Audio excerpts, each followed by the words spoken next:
வாழ்க்கைன்றது ஒரு ஜேர்னி, ஒரு பயணம் போல. இந்த பயணத்துல நம்ம அநேகரை சந்திக்கிறோம், அநேகர் நமக்கு அறிமுகமாகறாங்க, நம்முடைய கைகளில நன்மை பெறுகிறார்கள். ஆனா எல்லாருமே நம்மோட கடைசி வரைக்கும் பயணிக்கிறது இல்லை, நமக்கு நன்மையை நினைப்பது இல்லை. சில நேரம் இந்த பயணம் த்ரில்லிங்கா இருக்கு, சில நேரம் கசப்பா இருக்கு, சில நேரம் சந்தோஷமா இருக்கு. நம்ம எதிர்பார்க்கிறவர்கள் நம்மோட எல்லா நேரமும் இருக்கிறது இல்லை. ஒரே ஒரு பைபிள் வசனம் எனக்கு ஞாபகம் வருகிறது. நான் உன்னை விட்டு விலகுவதும் இல்லை, உன்னை கைவிடுவதும் இல்லை.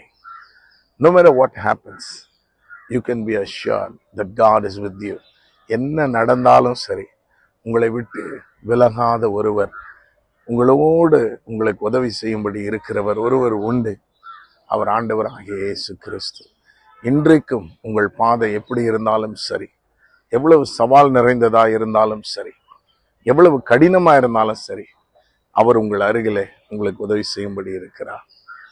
தகப்பனே, இதை பார்க்கிற ஒவ்வொருவரையும் ஆசீர்வதியும். இவர்கள் துக்கமெல்லாம் சந்தோஷமாய் மாறட்டும், இவர்கள் முகங்கள் பிரகாசிக்கட்டும். இயேசுவின் நாமத்தில் பிதாவே, ஆமென். God bless you.